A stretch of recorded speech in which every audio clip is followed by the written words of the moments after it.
Perfect. Welcome to Coffee Connect, everybody. I'm Roddy. I'm the host. You are going to get an opportunity to meet a bunch of great people today, make some great connections, and hopefully actually learn a little bit about yourself and your leadership abilities. If you enjoy today's conversation, I want to encourage you to email me at ccinfo@addictedtoconnecting.com. I'm happy to add you to the invite list so that you can know what the upcoming topics are. As well, I would encourage you to go to www.addictedtoconnecting.com where you can look at all of the past episodes from Coffee Connect and maybe check out some things that you're trying to work on for yourself or your organization that you work with, right? And so we'll jump into this. That didn't change, but sure. Well, there we go. So last week, this is actually not updated, but that's okay. Last week we did decision making as part of our third lesson in our leadership series, right? We talked about presence and the importance of it. We talked about communication, which was the second week, and then we talked about decision making. Today, we're going to culminate a lot of those things, right? And bring it all back together and do some reflection on maybe how this affected our forefathers and our founding fathers of the country, right? And I would encourage you, if you're not from the U.S., because I know we do have somebody that's not from the U.S. today, right? Share with us like how your leaders, right, that founded your country and may have been affected as well by these things, right? And so, any celebrations, announcements, or asked before we jump into the topic today? Going once, going twice. That's it. All right. So, 250 years of leadership lessons, right? I'm going to skip that, right? We're just going to jump into this, right? We don't rise to the level of our aspirations. We fall to the level of our training, right? And unfortunately, most of us are not brought up in this world where we're trying to develop leaders. We have to pick it up on our own over time, right? And so over the last month, guys, we have looked into three different aspects of leadership. One being the presence. Who are you bringing into the room as a person? How are you being perceived, right? What message are you giving off without even opening your mouth, right? Often someone can come into the room and they might say something without saying anything, right? And I apologize. The slides are all jumbled. I know, I understand. We'll get through it. Trust me. Communication was our second week, right? And we really talked about 7 micro skills. We're going to dive into those a little bit today before we go into breakout because it is about culmination, right? And then decision making also had some things out there. I think one of the things we dove into a lot last week, right, was not every situation is going to kind of give you all of the same information, right? There are urgent situations that you need to make decisions in, and there are non-urgent type situations that you need to make decisions on, and the process in which we go through is very similar for both, but there are some nuances and obstacles sometimes that get in our way when we're in those urgent situations. And so, again, I would feel free to screenshot or whatever as we move through, guys.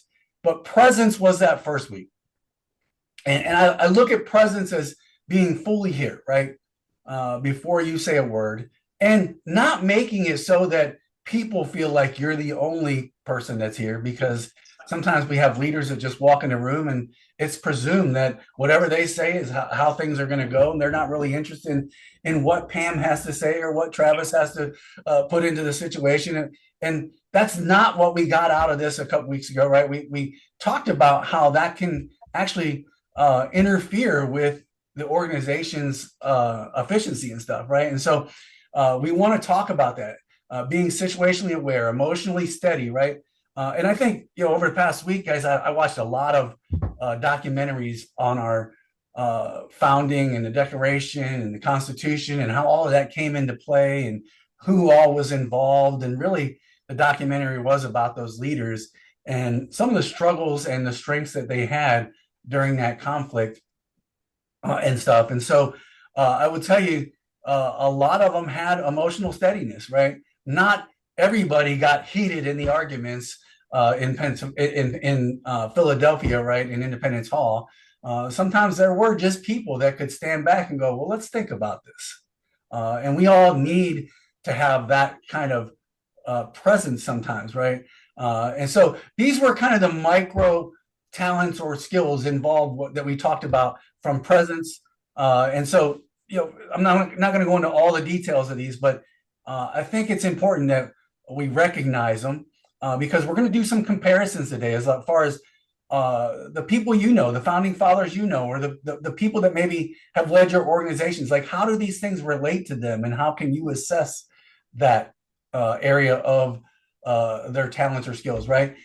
Second week, I said, come on, was communication. Again, sorry for the slides kind of being all jumbled a little bit, but there were 7 micro skills associated with communication that we found effective leaders to have, right? Tone and awareness, right? Tone awareness. Do I need to raise it a little bit? Do I need to soften my voice a little bit? Do I need to slow down and keep the pace a little bit slower, right? Timing, environment, right? All of those things come to play. If I want to criticize Diane for something, I'm probably not going to do it in a room of 30 people, right? Knowing the environment and creating the environment so that you can deliver your message effectively. Because the last thing I want is for Diane to not walk away with what I'm trying to say to her, right? I want her to walk away and hopefully know that it's a communication, isn't just me talking, that it's also me listening, right? And message clarity is important to us, and being able to adapt ourselves to the audience, right? And then creating that listening discipline always should be first in our minds, right? The founders who changed minds did so not by speaking more loudly, but by choosing the right word in the right room at the right moment, right? That was straight from the meeting that we had. I can't remember who said it or how it was said, but that's what we talked about, right? And then the last one was decision making, guys. We're going to go to breakout here in a second and do some comparisons, but decision making was all about urgency awareness, right? Emotional recognition, constraint scanning, right? Understanding what's limiting me right now, or what are my constraints. Maybe I don't have all the information that I need. Maybe I need the information, but I don't have the time to get the information. And decisions need to be made currently now. Tim and I got in a conversation. It was past Tuesday, right? It was after last Tuesday, and he was like, I don't know if I've ever been put in this position where I've had to make these decisions that were like so urgent and so critical and everything, that I didn't have time to step back. And I think for the most part, that is probably all of us in our daily lives, right? And Ray brought that up too, I think. And I said, well, listen, you've always had times that you've had to make split-second decisions, right? Whether it was when someone cut you off in traffic, or maybe something was falling and out of the sky or off a table or something, and you made a reactionary moment, right, out of it. And so just understanding those things, right? And then always on the decision making, how are we reflecting on it, right? Did we look back and find out, man, what can we do better? Or what did we do good, right? That we can grow upon. I think those things are important. And so breakout number 1, I should have gave Jeff some authorization here earlier, but I didn't. Breakout number 1, guys, is going to go into a room. First of all, always introduce yourself, right? If you haven't already, we're going to take about 10 to 12 minutes, maybe more, right? And I want you to talk about founding fathers, right, from the signers list, or a founding father that's important in your country's background, right? Identify their macro skill that they were really, really good at, right? Along with some micro skills that maybe you're familiar with, right? And if you're not familiar with our founding fathers, right, maybe this is a great time for you to learn a little bit about them and what made them the leaders that they are, right? I think most of us have studied leaders in the past. And if there's not a founding father, it's okay. Talk about a leader that develops, that right? That has maybe influenced your leadership styles and stuff in the past, that had those macro skills, right? That you were fond of. And also build your case. If you've got stories behind it, right? I mean, like I said, I've listened to a lot of documentaries over the last week, from George Washington to Jefferson to Arnold, and Benedict Arnold, right? Even though he wasn't a true leader to us, there was documentaries on his leadership skills, and then obviously his uh, subsequent demise, right? And so we're going to do that, and then we're going to come back here and share what we've learned, as well match up some of our founding fathers with some of those macro skills that we talked about. And so I got it set for about 12 minutes right now. I'll see you guys back here shortly.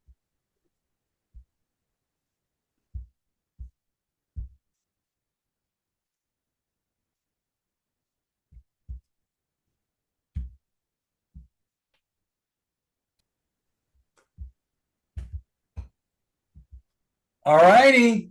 I mean, there's so many people that were involved in the founding and stuff. We actually went further. Dave challenged us, and he was like, there's some people on Mount Rushmore that weren't part of the founding, but definitely were part of our history, and were very, embrace their leadership abilities, right? And I think much of the country, right, has uh, tried to mimic things along the way, like Lincoln and stuff like that, right?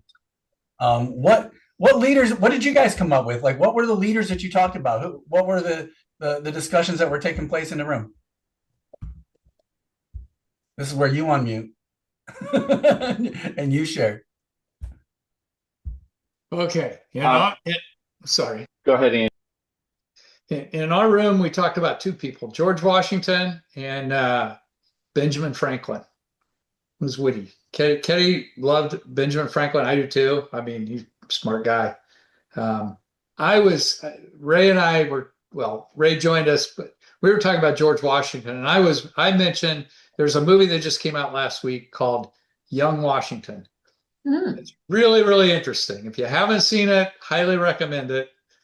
So this is not the old George Washington, the founding father that presided over the Constitutional Convention and was the first president that everybody reveres. This was a young guy in his 20s who kind of screwed some stuff up and started a war and had to learn and did learn from that.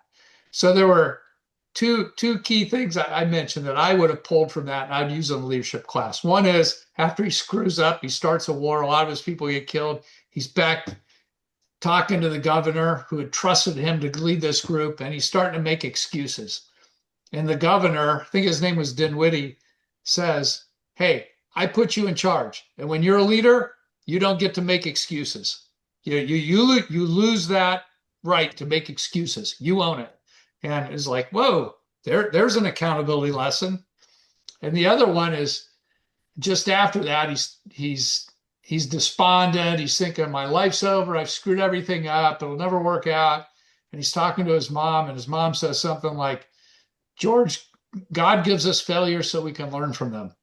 Mm-hmm. If you learn from it, if you don't learn from it, you fail twice. If you do learn from it, you gain wisdom, and that's the blessing." And then that kind of bucks him up, and he goes and gives it another shot. That's kind of where the movie ends, more or less. So anyway. Yeah. Anybody else? From a present standpoint, too, I think Washington knew he had it, right? Like when he walked into a room, uh, again, talking about some of these documentaries, like when the Constitution, I think, was being written, uh, Washington walked into the room. Maybe this was when they were talking about the presidency or something like that. But he walked into Independence Hall in his uniform, but he had retired because the war was over. But he came back in uniform because he knew what that was going to mean to everybody else, right? That he was ready to take on leadership. They knew he was the guy for the job and everything else, right? His presence said a lot when he walked into a room, and his officers knew that. It's interesting you said that's exactly the point Ray was making. His ability to read the room, to either say or do the right thing at the right time. That was Ray's point. So yeah. So the story that I heard on a podcast this week about that was that he realized that people were emotionally invested in him. And so he set up a 36-man protection force because he figured out that people saw him as the point in the revolution and the fighting, and where, he was in charge, and that if he died, suddenly things would not go well. So, sort of interesting that, I mean, it's a little bit of hubris, but on top of that, it may very have been right, which was, as you say, he put on the uniform and walked in the room, and everyone went, right, he's in charge. No. Yeah, and the other thing is he knew what was on his shoulders, right? Either the experiment was going to continue on, or it was going to fail really rapidly if it wasn't handled correctly. I didn't realize, maybe I just I haven't heard these stories before, but like, so after he took office, he went on like a nationwide tour. Like he was going from city to city, right? And he wanted to hear from the people, like, what are your concerns? Right. And he wanted to give them reassurance that, man, I'm hearing you. Let's see what we can do to fix the issues. And guys, I mean, without a doubt, right, there was a ton of them up until this point because for 5 years we didn't have direction as a nation, right? I mean, we didn't have direction on what we wanted to do, who we wanted to be as a country, or whatever, right? There was so much ambiguity out there, and while we had the articles, right, of Confederation that kind of gave us a little bit of guidance, there was a lot of leeway, right, as far as what we were trying to do, right? And so, absolutely, right, and you got to be that leader that listens so much. What else? Any other person that stuck out? I shared Hamilton was one of the guys that amazed me the most as the more I learn about him and stuff. And God only knows where life would have been if he wouldn't have died in a duel, right, and stuff. Daniel, go ahead. So I was in the group with Diane, Jimmy, and Barbara. Barbara is from Toronto, fellow Canada, and she brought up Jean-Luc Picard. And I kept thinking, you know what? What is in terms of leadership, that's somebody that I can definitely admire. And he was written as very diplomatic, and I wrote down consensus building instead of just, you know what, I'm going to go in and do this. He would say, okay, before I go into this, let me kind of talk with the other people on my team and kind of get their opinions, kind of make sure that I'm seeking out the wisdom of others and multiple different perspectives. I appreciated that. Jimmy mentioned General Patton, even though he wasn't a founding father, but Yeah. that's a leader that he admires. I have yet to actually watch the movie that George C. Scott was in. And then Diane mentioned the former pastor. This was like all right as we're like 15 seconds before getting bumped out because we got talking on other things. And then me, I mentioned Ben Franklin. I admire Ben Franklin's commitment to self-improvement. He had his 13 virtues that he would continue to work on throughout the years so that he would spend time on doing that. Yeah, Dave brought that up too. Not about Ben, but Lincoln was a reader, and I think a lot of the great leaders, when you start looking at what they've done over the years, Jefferson, Hancock, Frank, like all of them guys, they were. I've got to work on myself before I can help work on others, right? And the rest of what we got going on and stuff. And so, hopefully, we can take lessons away from that. And so let's kind of real quick. There's 56 original signers of the Declaration. This is a horrible slide because the writing is in brown, but there's 14 of them that were really recognized. Most people know exactly who they were and what they did and stuff throughout. There were some other folks over there on the right-hand side that were notable recommendations or notable folks that people might recognize. I know Hayward's a name that I recognize. Rutledge was another one. Gwinnett was another one. And then the other 56, right, were just people there, kind of, right? They probably provided arguments and stuff, but they probably could have been swayed one way or the other, right? That as long as they were getting the freedom that they wanted out of this. But the other thing was How much was at stake for all 56 of these guys? Right? Everything. And their families. Yeah. Right? Many of them died poor, right? They were wealthy when they came in and they died poor. That sounds like the American dream, right?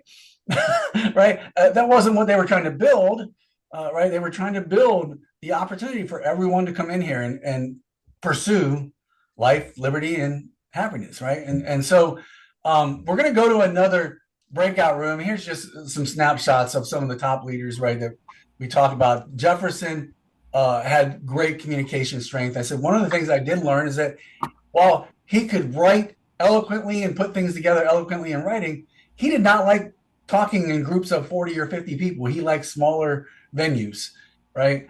Uh, and so all of them had their abilities, and it wasn't any one person that made the country what it is, right? It was their collective nature in bringing the ideas together. And so we're going to go to round two of our breakouts, guys.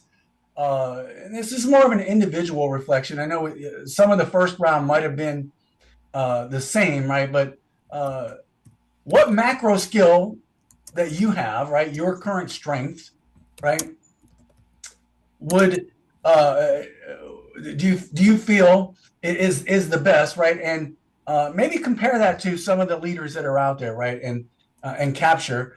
The other thing is this isn't all about what do we do good, but also what do we need to grow in, right? What are some of the micro skills that we need to grow to be able to be a better leader or be a better communicator or be a better decision maker for our families, for our teams, for our organizations or whatever it might be, right? And so stopping to share right there. Shuffle these all up, introduce yourselves again. I'll see you guys back here in about 10 minutes.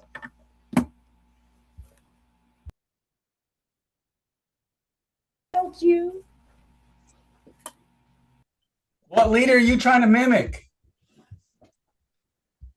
Like, who are you trying to be?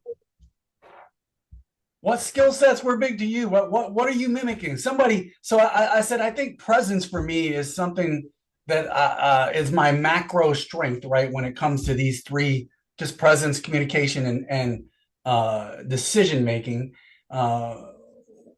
What do you think your primary one is, Jimmy G? What you got, man? What's your primary macro here? I know we were kind of talking earlier. I missed some of the ones, so I don't know what my exact terminology would be, but I've never met a stranger and I can talk to pretty much anybody, anytime.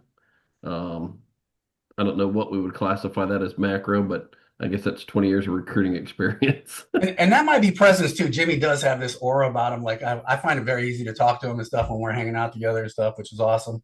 Pass the baton to somebody, man. We're gonna let someone else share. I had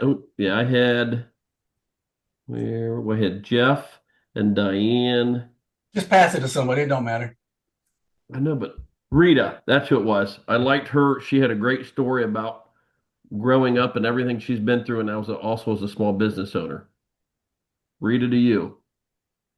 So I too have not attended the last couple of sessions, but in this one, I think a couple of points was I find with my residential clients, I'm a designer, I'm very good at having a plan for my meeting, but if I see my client needing to be going in a different direction, I can read where they're at and shift the map, shift the plan, shift the route very quickly without them even knowing it. So they still have a great, very high quality experience with every meeting with me so that it isn't a burden that they brought a burden to the room.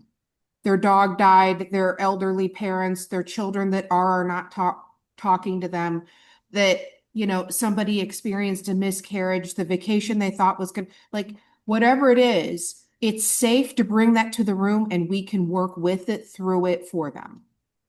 The ability to make a decision, at least move to a next step. It doesn't matter what it is, right? We're gonna figure out what it is and figure out how we can adjust it as a good And time. sometimes just giving people space to be human and talk about things and go, you know what? I had a client suffer a severe migraine in the middle of a meeting, and I said, you know what? we're going to finish this, but you're going. Take your medication, take your water. And I finished up with his wife and I said, because you cannot, when you are not feeling well, it doesn't matter that I traveled to the other side of the city for this meeting and it took us a month to schedule it. You're not well, you can't be here. Let's toss it to somebody else, Rita. Go ahead. Tim Arnold, I want to hear more about his. What would you start with? Macro? Yeah. I think I'm pretty good at decision making. We were talking in our first breakout about the founding fathers, moving forward with a document that isn't perfect, but is flexible. And I think I'm pretty decent at getting enough information to make a decision without having to have all the information. Micro, I probably need to work on patience and listening to others more. Would probably be an area that I could grow in. And his macro is important because you meet with people about their finances. They never bring all of their documents and paperwork and information to the table. Never, right? Never. So yeah, perfect. Toss it to one more. We're gonna kind of wrap up here today. All right, let's go to Nancy.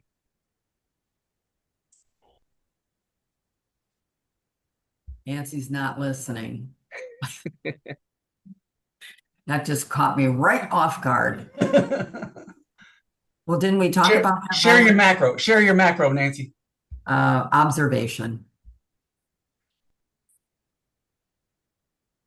Yeah, so Nancy comes into a decision, right, or a process where she can sit back and look and try and figure out, and she has this ability to look at the 30,000-foot view, no matter where you are, might be in the process and stuff, which is amazing from a decision making standpoint and stuff. So, guys, there's all kinds of lessons that we can learn and garner from so many people of our past, right? And I remember when I first came into the business 9 years ago, I can't remember, it was either Tim or somebody said, hey, you got to have a mastermind group, right?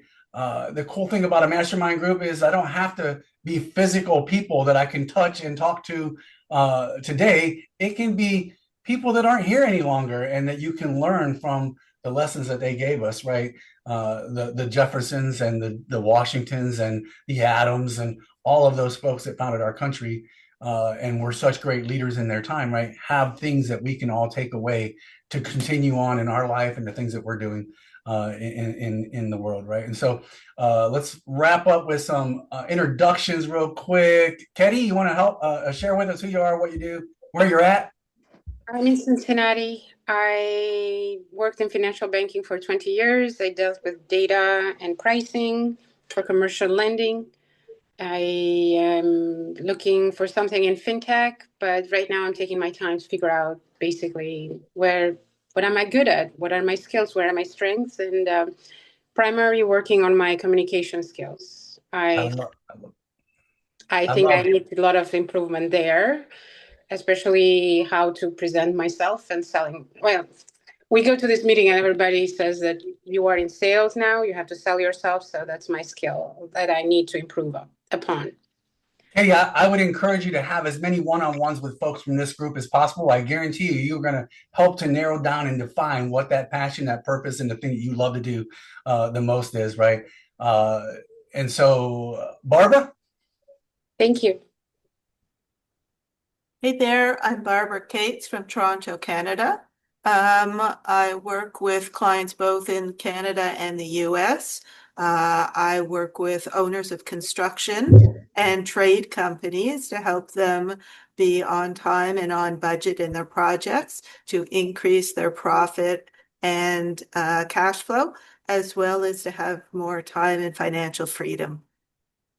Awesome. Thank you so much. And Barbara was actually introduced to a few of us by way of Joel Mendenbaum. Isn't that right? Did I get that connection right? Like somehow or another, Joel introduced you to Ken, right? Actually, I came from the other networking group that Jeff and yeah. How did you get connected to Cleveland area networking? Joel introduced you to Cleveland area networking that introduced you And we brought you here, right? Actually, my connection is through Susan. Ah, Oh, she knew Sue Nelson. Did you know Joel? Oh, you got to meet him. Oh, yeah, and he's up in Canada with you. Oh, okay. We'll talk. We'll talk. Michelle, you had to jump off last week and did not get a chance to introduce yourself, correct? Correct. So my name is Michelle. I have a background. I reinvented myself about 25 years ago and went back into HR. And I have a primary focus in like recruiting and staffing. But I did launch my own company and I work on resumes, LinkedIn optimization, career coaching. And I am, by the end of this week, will be adding recruiting to that. So I'm starting to get out there and network more to see who needs help. I actually got to meet Michelle in person this morning at HR Roundtable. That was awesome. And last but not least, my brother from another mother, Jimmy G. Hello, everybody. Jimmy Gribben. I am retired from the Army, not the Navy. I didn't want to be accused of that again today, Rodney. Thanks. Anyways, I retired. I'm now a travel agent, which I've been doing that for, I don't know, 5, 6 years, since right before COVID started. And then realtor here in Ohio, down in the Cincinnati area. And of course, because I can't stay busy enough, I am working on my bachelor's degree for organizational leadership because I want to get back into recruiting. I really enjoyed it. I really think my associates and my project management certification is not getting me the interviews I was hoping for. So if you want to do recruiting, I worked, did that for 20 years for the military. I did benefit stuff, UC Blue Ash, and back with the Guard as a civilian. But that's where the passion is for me. I love doing the travel thing. If anybody wants to travel or just wants to talk ship, as we like to call it, and not the Navy ships, Rodney, I'd love to do that.